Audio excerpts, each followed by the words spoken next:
इच्छामती नदी के किनारे बसा छोटा सा मधुपुर गांव। इस गांव के आसपास के खुले प्राकृतिक सौंदर्य ने प्रकृति की गोद में एक सुंदर और विविध जीवन शैली का निर्माण किया है।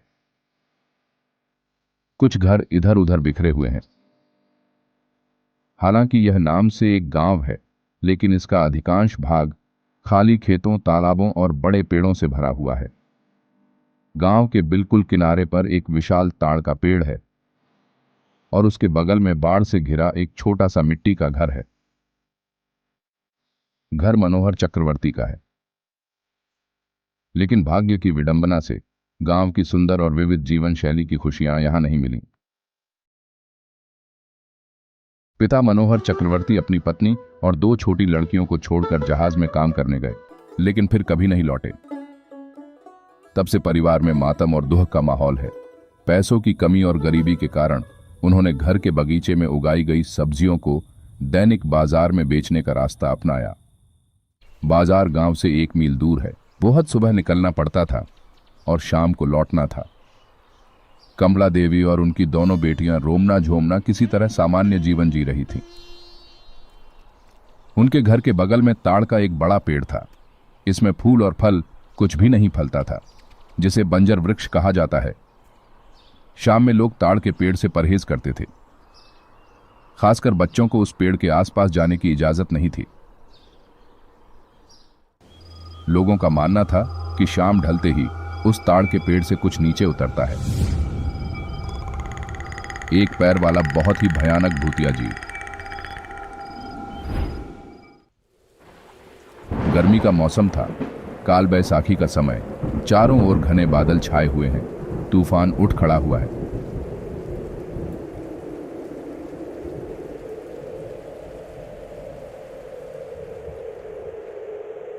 हवा खिड़कियां और दरवाजे में दस्तक देने लगी। इस बीच बाजार में तूफान अभी शुरू ही हुआ है। आसपास हर कोई दुकानें समेटने में लगा हुआ है। कमला भी घर लौटने की तैयारी कर रही थी कि अचानक बिशु ने आवाज दी। मुझे लगता है तूफान आएगा, थोड़ा ठहर जाओ। नहीं विशु दादा, रुकने से नहीं चलेगा। मुझे जल्द से जल्द घर पहुंचना है। जैसे ही कमला की बात खत्म हुई, बिजली की चमक के साथ बारिश की बड़ी बड़ी बूंदें नीचे गिरने लगी। बेटी, इस तूफान में तुम पहुंच नहीं पाओगी और ये तूफान इतनी जल्दी खत्म नहीं होगा। तेज तूफान है। बात सुनो मेरा, यहीं रुको। पर ना पहुंचे तो? कमला की बात खत्म नहीं हुई। चारों ओर काले घने बादल छा गए और काल बैसाखी में तेज गरज चमक के साथ बारिश होने लगी। तीव्र वेग से शुरू हुई तूफानी बारिश को 2 हताश और भयभीत आंखों से वो देखने लगी। रात का अंधेरा धीरे धीरे घना होता जा रहा है। बारिश अभी थमी नहीं है। तूफान धीमा हो गया है, लेकिन बारिश पूरे जोरों पर जारी है। घर के बाहर 2 बहनें बैठी हैं। रूमना ने कहा, ए झुमना, रात होने वाली है। हाँ रे दीदी, माँ कब आएगी? पता नहीं, शायद आज नहीं आएगी। सच बोल रही है दीदी, माँ नहीं आएगी। नहीं रे, मौसम को देख, ऐसी तूफान में माँ कैसे आएगी? मुझे बहुत डर लग रहा है। डर मत, माँ शायद सुबह ही आ जाएगी। मुझे बहुत ही डर लग रहा है। डर मत, चल अंदर चलते हैं। बाहर बैठ के कोई फायदा नहीं है। दोनों बहनें अंदर चली गईं और दरवाजा बंद कर दिया।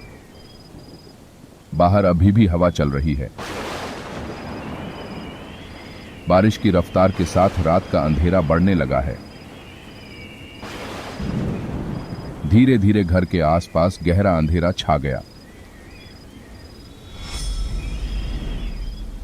सुबह के बने हुए चावल थे। दोनों बहनों ने वहीं खाकर सो गईं। जमे हुए अंधेरे के चारों ओर प्रकाश के एकमात्र स्रोत के रूप में बस एक लालटेन जल रहा था। बंद दरवाजों और खिड़कियों की दरारों से हल्की ठंडी हवा आने लगी। दो बहनें एक कंबल ओढ़कर सो गईं। रुमना, अरे ओ रुमना, झुमना, तुम सब किधर गए? दरवाजा खोलो। रात का कौन सा समय होगा? करीब 2 या 2:30 बजे। चारों ओर से हवा की आवाज अब भी आ रही है। आवाज सुनकर रुमना जाग गई। ऐसा लग रहा था मानो कोई उनका नाम पुकार रहा हो। मन का वहम सोचकर वह दोबारा सोने जा रही थी, तभी वो आवाज फिर से सुनाई दी। कहाँ चले गए तुम दोनों? दरवाजा खोल दो, मैं आ गई। बाहर बहुत तूफान है, मैं भीग गई हूँ, दरवाजा खोल दो। फिर वही आवाज रुमना के कानों में आई। वह कांपते हुए उठ बैठी। कमरे में काफी अंधेरा हो गया है। लालटेन की रोशनी भी कम हो चुकी है। दरवाजे की दिशा से अभी भी धीमी आवाज आ रही थी और दरवाजा खटखटाने की हल्की सी आवाज आ रही थी। रुमना ने फिर सुना, रुमना, दरवाजा खोल दो, मैं आ गई हूँ, तुम्हारी माँ। रुमना, नहीं, ये तो सच में ही माँ है, मतलब माँ आ गई है। उसके चेहरे और आंखों पर अत्यंत आश्चर्य और प्रसन्नता की छाप छा गई। बहन अभी भी सो रही थी और इन सब से अनजान थी। रुमना बिस्तर से उतरी और धीरे धीरे दरवाजे की ओर बढ़ी और दरवाजा खोला। जब उसने दरवाजा खोला तो सामने उसकी माँ खड़ी थी। अंधेरे में पूरी बात समझ नहीं आई, लेकिन बाहर से आ रही बिजली की चमक स्पष्ट न होते हुए भी वह समझ गई कि उसकी माँ उसके सामने खड़ी है। खुशी से कहा, माँ, तुम इतनी रात में? हाँ रुमना, मैं ही हूँ। तुम दोनों को छोड़ के अकेले में रह सकती हो क्या? इसलिए तो दौड़ के आई तुम्हारे पास। उसने तुरंत अपनी माँ को गले लगा लिया। बच्ची अपनी माँ को अपने पास देख भूल गई कि वो भीगी हुई है। बहन, देख देख, अरे छोड़ छोड़, मैं तो भीग चुकी हूँ। वह अपनी बहन को यह बताने के लिए बुलाने जाती है कि उसकी माँ यहाँ है, लेकिन जैसे ही वह उसे गले लगाती है, कमला तुरंत उसे दूर झटक देती है। रुमना थोड़ा चौंकी। उनकी माँ की कपड़े पानी में भीग गई है। माफ कर देना माँ।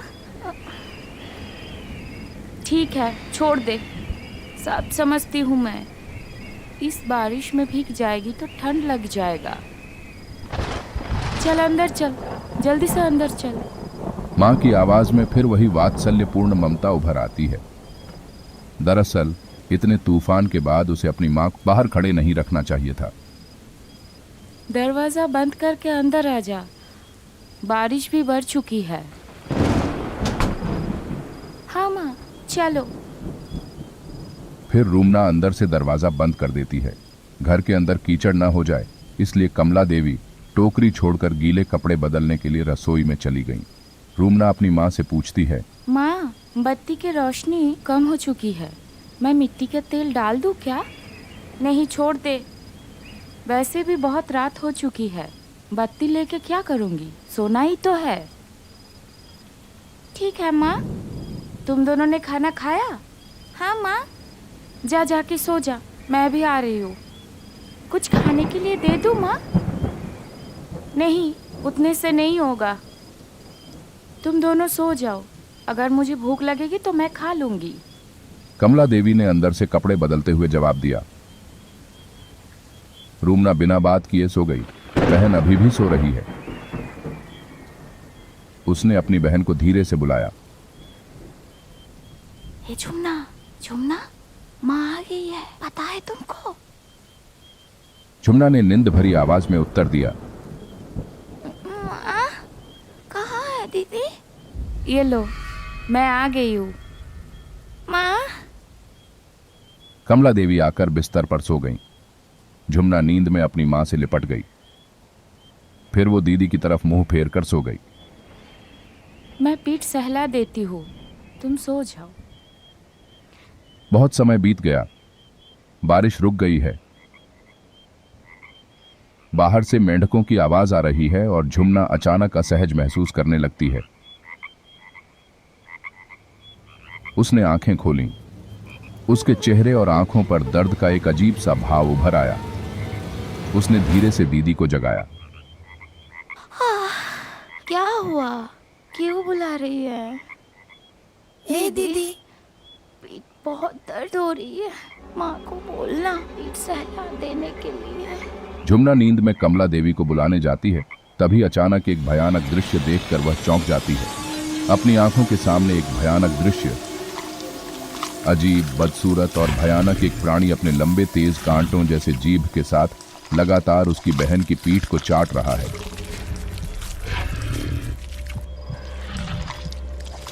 उसकी जीभ से खून टपक रहा है। उसकी मां कहां? यह तो कुछ और है। एक बड़ा मुंह, चेहरे पर नुकीले दांतों की कतार उभरी हुई है।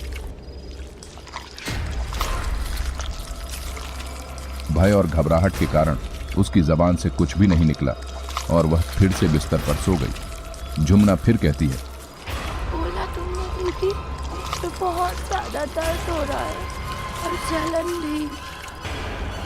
रूमना ने कोई जवाब नहीं दिया। उसका शरीर डर से कांप रहा था। कोई उत्तर न पाकर झुमना ने अपनी मां को पुकारा। माँ, ओ माँ, पीठ जलन हो रहा है, थोड़ा सा सहला दीजिए ना। हाँ, दे रही हूँ। थोड़ी देर बाद झुमना फिर सो गई। लेकिन रूमना को अब नींद नहीं आ रही थी। वह करवट लेकर लेटे लेटे डर के साथ सोचने लगी। इस रात में कौन आया? वह सोच ही रही थी कि क्या करे। अचानक झुमना के चेहरे पर दर्द के भाव आ गए। उसने फिर आंखें खोलीं और दीदी को आवाज दी। दीदी। तभी रूमना उसकी ओर मुड़ी और उसे चुप रहने को कहा।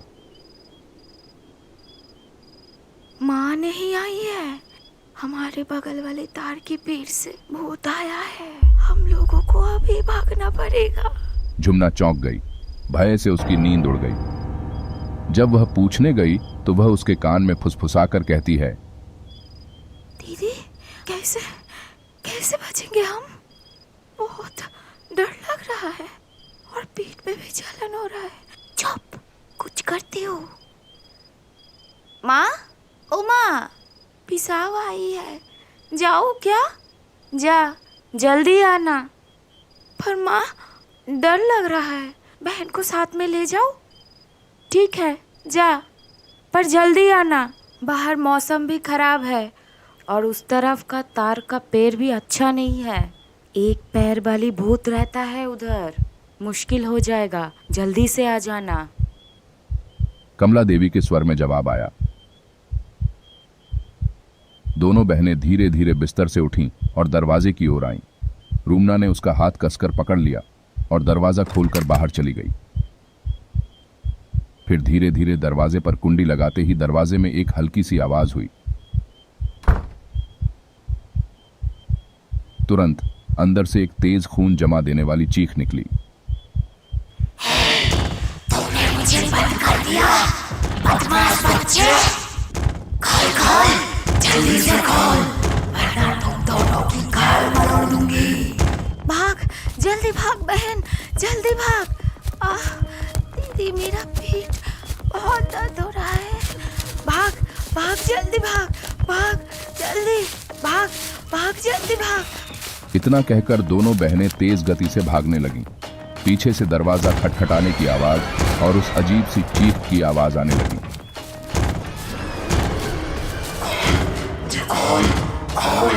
रुक जा, रुक जा।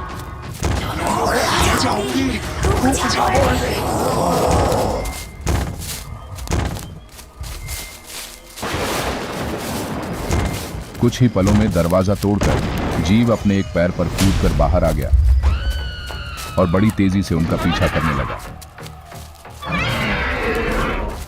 फिर आसमान टूट पड़ा और तेज आंधी के साथ बारिश होने लगी।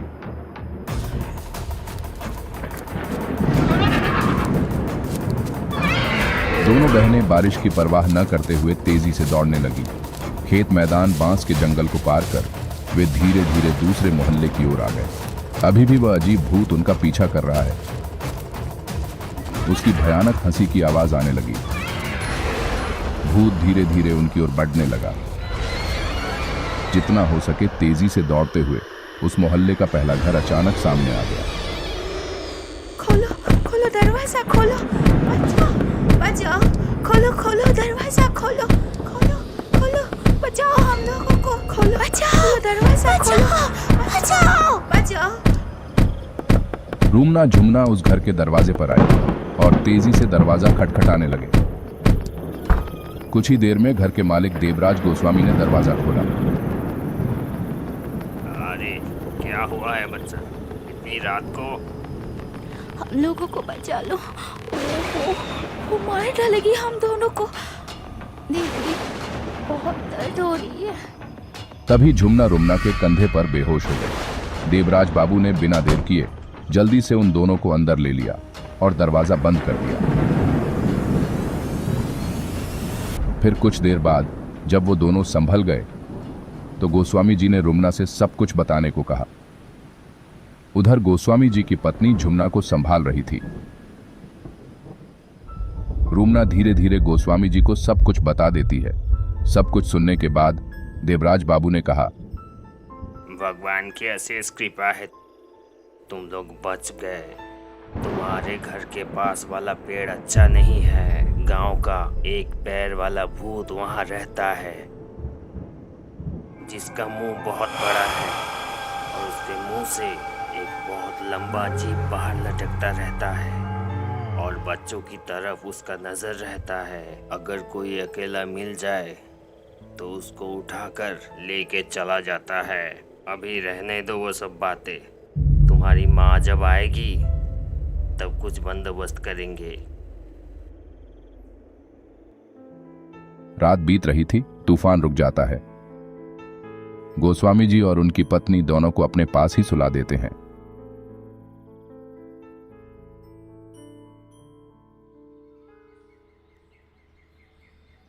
ओ गोस्वामी जी, दरवाजा खोलिए। ओ गोस्वामी जी, दरवाजा खोलिए ना, मैं कमला हूँ। इतनी सुबह अब कौन आया है? आती हूँ, रुको। उन्होंने दरवाजा खोला तो उनको एक औरत दिखाई दी। चेहरे पर भय के भाव, डर से चेहरा सूख गया है। गोस्वामी जी की पत्नी समझ गई और उसे अंदर बुला लिया। गोस्वामी जी आए। उन्होंने धीरे धीरे सारी घटना बताई। रुमना झुमना सही सलामत है, यह सुनकर कमला देवी का चिंतित मन थोड़ा शांत हुआ। उसने दर्द भरी आवाज में पूछा, मेरी बच्ची किधर है? वो लोग ठीक है, सो रहे हैं, सब बंदोबस्त कर दिया है, चिंता मत करो। लेकिन गोस्वामी जी, अब क्या होगा? ऐसी अवस्था में ये घर छोड़ के कहाँ जाऊंगी? सुबह घर जाके देखी, पूरा घर टूटा हुआ है, सब बिखरे पड़े हैं। फिर जमीन में पैर की निशान देख के दौड़ के आई इधर। अच्छा ठीक है, देख रहा हूँ, बच्चे सो रहे हैं, तुम कुछ खा लो। दोपहर को मैं कुछ लोग और तांत्रिक बुला के लाऊंगा। दोपहर में देवराज बाबू, कमला देवी और रुमना झूमना उनके घर गए। लोगों की मदद से वो भूतिया पेड़ उखड़ गया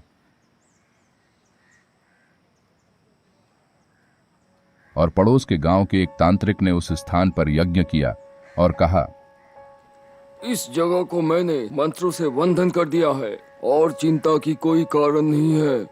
कुछ दिन बाद यहाँ अच्छे से सब्जी लगाना।